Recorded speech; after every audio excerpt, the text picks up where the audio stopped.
Welcome to the explanations of Quranic verses in the light of science.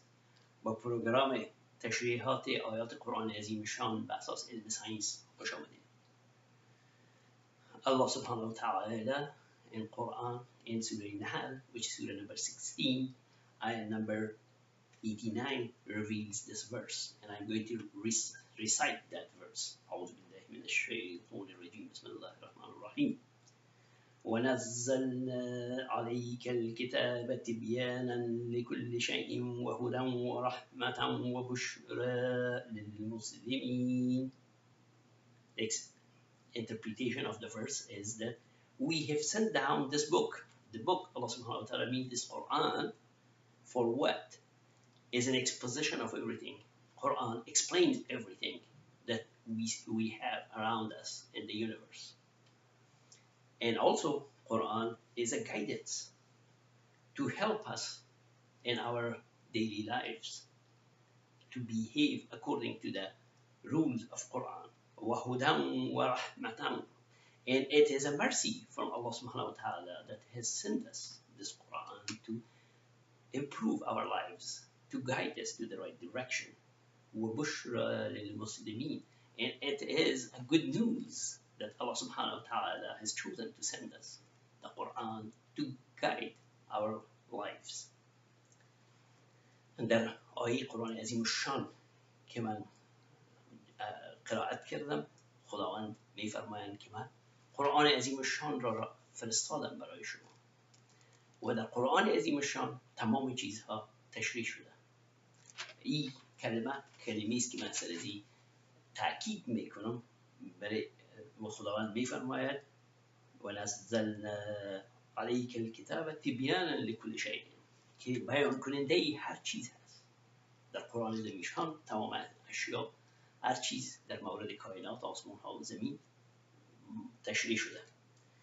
و هدی و رحمتا، این یک هدایت کننده است، هدایت میکنه حیات انسان ها را بر سوی بهتری. و یک رحمت و مهربانی خداوند است. خداوند انتخاب کرده که قرآن عظیم شان بفرسته برای ما تا زندگی ما را در روی کره زمین بهترتر بسازه. و بشری للمسلمین، و این یک بشارت دهنده است برای مسلمان ها. ما این آیه قرآن عظیم شان که در سوره نحل که سوره نمبر 16 است در قرآن عظیم شان و آیه نمبر 89 ما سبب انتخاب کردم که الله سبحانه و تعالی با ما فرمودند که در قرآن عظیم شان تمام اشیا ذکر شده. حالا میریم به یک موضوع دیگه که انسان ها، دانشمندان و علما در قرن 20 عملا ثابت ساختن توسط تجاربی که کردن و این موضوع را قرآن عظیم شان در قرن 7 میلادی یا تقریبا 1400 سال پیش واضحا تشریح کرد و بعدا درباره این موضوع تبصره میکنیم. الله سبحانه و تعالی در سوره زاریات که سوره 51 قرآن عظیم شان است در آیه 47 میفرمایند بسم الله الرحمن الرحیم و سماء بنيناها بأيد وإنا لموسعون. With power we constructed the heavens. Verily we are able to extend the vastness of the universe. Allah subhanahu wa ta'ala میفرمایند در این آیه، Allah subhanahu wa ta'ala این سوره زاریات که سوره 51 آیه 47 است در قرآن عظیم شان میفرمایند که ما با قدرت خود آسمان ها را اعمار کردیم و ما همچنین قادر هستیم که آسمان ها را یا کائنات یا یونیورس توسعه داده میریم، انکشاف داده میریم، بزرگتر ساخته میریم. این آیه قرآن عظیم الشان در قرن 7 میلادی تقریبا 1400 سال پیش نازل شده بود و علما در قرن 20 کشف کردن که یک واقعیت است. This verse was revealed in the 7th century, about 1400 years ago. But researchers, astrophysicists, geophysicists, after a number of investigations, realized that this is a fact, that the universe the skies and the universe as a whole is expanding, and it continues to expand for a long time. And this verse was revealed and has uh, explicitly indicated that the universe has expanding and has expanded and will continue to expand. The first time there was a controversy among researchers, among knowledgeable scholars from the dawn of the history, whether the universe is finite or infinite, whether it's static or dynamic or it's moving. And when Isaac Newton talked about discovered the gravitational force of gravity, he realized that according to gravity, everything attracts something else. And if that is going to continue, then everything in the universe will attract something else, and eventually, at the end, everything will form a big mass, and the system in the universe will collapse. Albert Einstein came to the same problem when he expressed his very famous theory of relativity, and when he talked about gravity and the formula of relativity, he realized that, is the universe really expanding or not expanding? Is it static or expanding? He, when he tried to explain that in his theory of relativity on gravity, he put a constant in his equation to find a solution for his equation. And that constant, he called it cosmological constant. But a few years later, like a decade later, when Edwin Hubble came and he made some research, he realized that no, the universe was expanding. At that time, Albert Einstein admitted that he had made a mistake, and he called it the blender, scientific blender of his life. And at the time, just before Edwin Hubble started doing his research, it was known by other investigators in Arizona that as when they measured the spectra or the intensity of light, it was a function of wavelengths. And as the wavelengths traveled further out, it increased, which they called redshifts. Edwin Hubble, at the time that he started his investigation in California, in an observatory, he had better, bigger, and more accurate telescopes, and he measured the intensity of light according to wavelengths or the spectra of light in different galaxies on a specific number of stars, and he realized that the redshifts or the increase in wavelengths were linearly proportional to the distance. He also measured the distance of those stars from the Earth. When he graphed his data, he realized that there was a linear relationship between redshifts and the distance of those stars in the different galaxies. Mr. Hubble, Dr. Hubble, was very careful in the interpretation of his data, and he thought about it for a long time. He realized, and then later he said that the universe must be expanding according to the redshifts and waves of light that travel through these distances.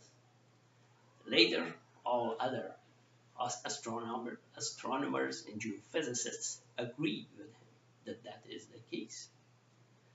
So he concluded from his research that the universe is expanding.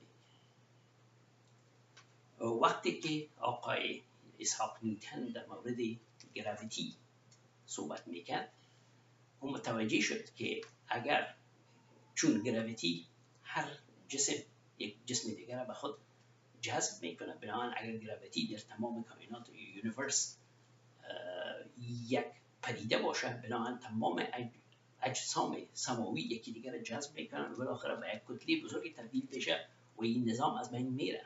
و تا آن وقت این کار نشده، البته تا امروز هم این کار نشده.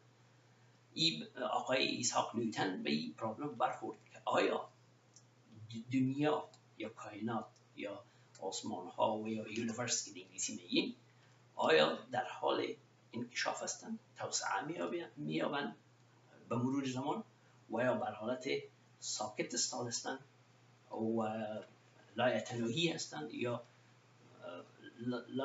غیر لایتناهی است. بعداً آقای اسحاق نیوتن برای این سوال جوابی نداشت. بعداً آقای آلبرت اینشتین وقتی که فرمول های معروف نسبیت یا ریلیتیویتی در مورد گراویتی اظهار کرد، آقای آلبرت اینشتین به این پرابلم برخورد که آیا آسمان های دنیا یا یونیورس محدود است یا غیر محدود و برای حل کردن معادلات ریلیتیویتی یا نسبیت در مورد جاذبه یک عدد ثابت که به نام کازمولوژیکال کانستنت هی آقای آلبرت اینشتین نامگذاری کرد، در معادله خود دخیل ساخت. بعدها معلوم شد که کازمولوژیکال کانستنت درست نیست. آقای خود آلبرت اینشتین در اون وقت حیات داشت و خودش اعتراف کرد که بله آن نتایجی که دکتر ادمون هابل به او دست یافته دقیق تر است و من این اشتباه کرده بودم. آنچه آقای هابل کرد این بود که اینتنسیتی یا شدت نور که تابع طول امواج است در کهکشان های مختلف در یک نوع سیارات مشخص اندازه گرفت. همچنین فواصل اون سیارات در کهکشان های مختلف از زمین تعیین کرد. بعداً وقتی که اعدادی که به دست آورده بود بعد از چندین سال تحقیق در روی گراف کرد، دید که هر قدر که فاصله زیاد شده میره ردشفت یا طول امواج هم زیاد شده میره و یک ارتباط مستقیم بین هر دو وجود داره. در این وقت آقای هابل بعد از تحقیقات چندین ساله کوشش کرد که اعداد و ارقام خود تعبیر و تفسیر کنند. البته که در تفسیر اعداد و ارقام خیلی دقیق بود و به این نتیجه رسید که دنیا یا کائنات یا آسمان ها در حال توسعه یافتن هستند، محدود نیستند، غیر محدود هستند و تمام دانشمندان جیوفیزیست و استرافیزیست همه با اون موافق شدند. بنابراین در قرن 20 این موضوع از طرف انسان ها دانشمندان کشف شد. اما چیزی که قابل سوال است که در قرن 7 میلادی یا تقریبا 1400 سال پیش هیچ انسان به این موضوع واقف نبود و نمیفهمید که یونیورس یا کائنات در حال گسترش هستند. اینجا سوال خلق میشه که قرآن عظیم الشان چطور این موضوع را در قرآن عظیم الشان کی و چطور این موضوع را درج کرده، در حالی که ما مسلمان ها درست میفهمیم که حضرت پیغمبر صلی الله علیه و سلم و تمام یاران نزدیک پیغمبر خدا همه اکثریت مطلقشان اعراب بادیه‌نشین بودن و یک زندگی بسیار ساده داشتن، زراعت بسیار ساده داشتن و به اکثریت مطلقشان حتی سواد هم نداشتن. اونا چطور فهمیدن که یک واقعیت در کائنات وجود داره؟ بنابراین وقتی که ما این آیه قرآن عظیم الشان دقیق از نگاه ساینس مطالعه میکنیم به یک حقیقت اجتناب ناپذیری نائل میشیم که این قرآن عظیم الشان از جانب به زمین فرستاده شده که او منبع تمام اسرار کائنات میفهمیده که ما مسلمان ها او منبع بزرگ خداوند جل علا شانه مینامیم. خداوند جل علا شانه تمام اسرار کائنات میدانسته. بنابراین این ثبوت حقانیت قرآن عظیم الشان است از نگاه ساینس. همچنین برای اثبات حقانیت قرآن و آیات قرآن عظیم الشان ما این آیه دیگر انتخاب کردیم که از سوره انبیا سوره 21 آیه نمبر 30 در قرآن عظیم الشان است من قسمت اولش وقت نیست که امروز تشریح کنم، در پروگرام بعدی انشالله. اما قسمت دومی آیه کریمه را ما میخوایم تشریح کنم. اعوذ بالله من الشیطان الرجیم وجعلنا من الماء كل شيء حي أفلا يؤمنون. And we have made و تمام اشیا از آب ساخته شده، تمام اشیای زنده. یعنی در حجرات اشیای حیوانی و نباتی جزء اعظم آب است. در حجرات حیوانی و نباتی قسمت اعظم حجرات از آب تشکیل شده و خداوند این در این قرآن عظیم، در این آیه قرآن عظیم شان ذکر کرده من الماء كل شيء حي. در اجسام زنده آب از بزرگترین جزء ساختمان حجرات است. افلا یؤمنون will they not then believe. حتی هنوز هم باور نمی کنند انسان ها که این حقایق وجود دارد. In order I have chosen from Surah Anbiya, which is Surah number 21, ayah number 30. The second part of this verse, I'm going to talk about it, and the main point is وَجَعَلْنَا مِنَ الْمَاءِ كُلِّ شَيْءٍ حَيٍّ. We have made up from water every living thing. All the living cells, whether they are plant cells or animal cells, the major component of cells is water. And Allah subhanahu wa ta'ala reveals this verse and has explicitly has explained this in this verse. Obviously, inside the cells of living cells, whether it comes from plant cells or animal cells, there are other stuff like sugars, glucose, fructose. There are lipids, phospholipids and lipids, and there are amino acids. There is RNA, DNA, nucleic acids. But water is the major component. And in the cytoplasm of every living cell, whether it's plant cell or animal cell, continuously there are biochemical reactions. And these biochemical reactions produce heat and energy. And the living cells stay alive by these biochemical processes. If we extract more water from the living cells, or the percentage of water in living cells go down, the living cells will stop functioning and will die, and as a result the whole organ will die, or the whole cell and the whole animal or the plant will die.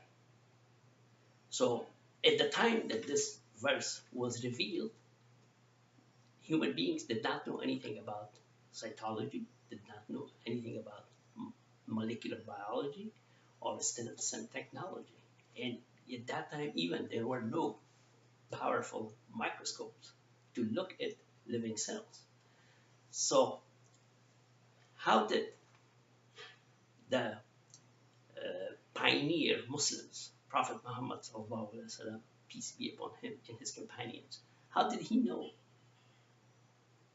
that these facts exist, biological facts exist? This also explicitly points out to the fact that this Quran is not made up by human beings. It has come from a source that knew and knows all the secrets of the universe. طوری که آیه قرآن عظیم شان میفرمایند، خداوند در آیه میفرمایند که تمام اشیای زنده از آب ساخته شده. آب قسمت اعظمی از اجزای هر سل یا حجره زنده است، بدون در نظر داشتی که حجره زنده از حیوانات است یا از نباتات است. در داخل هر حجره مواد دیگری هم وجود دارد، مثل فاسفولیپیدز، لیپیدز یعنی شحمیات، امینو اسیدز، گلوکوز، فروکتوز، شوگرز یا قندها، و همچنین نیوکلیک اسیدز، RNA، DNA. اما آب قسمت اعظم حجرات تشکیل میده. اگر ما مقدار آب در حجرات یک اندازه کم کنیم، غزلت مواد داخل سایتوپلازم بالا میره و حجره میمونه. بالاخره تمام حیوان یا نباتی که موجرات دیش هست از بین میره. و در زمانی که خداوند این آیه قرآن عظیمشان نازل کرده بود، او وقت انسان ها در مورد مولکولر بیولوژی یا استم تکنولوژی یا سایتولوژی هیچ چیزی نمیفهمیدن. حتی میکروسکوپ های قوی هم وجود نداشت که حجره را در زیر میکروسکوپ کس دیده بتونه یا سرش تحقیقات کرده بتونه. بنابراین در زمانی که قرآن عظیم شان و پیغمبر خدا صلی الله علیه و سلم و نازل شد، تمام اصحاب کبار و پیغمبر خدا از این موضوعات ناآگاه بودند. این خودش نشان میده که در این آیات قرآن عظیم شان یک عده اعظم اسرار کائنات درک شده. بنابراین این قرآن عظیم شان از یک منبع نشأت کرده و ارسال شده که اون منبع تمام اسرار کائنات میدونسته. تا پروگرام آینده، خداحافظ.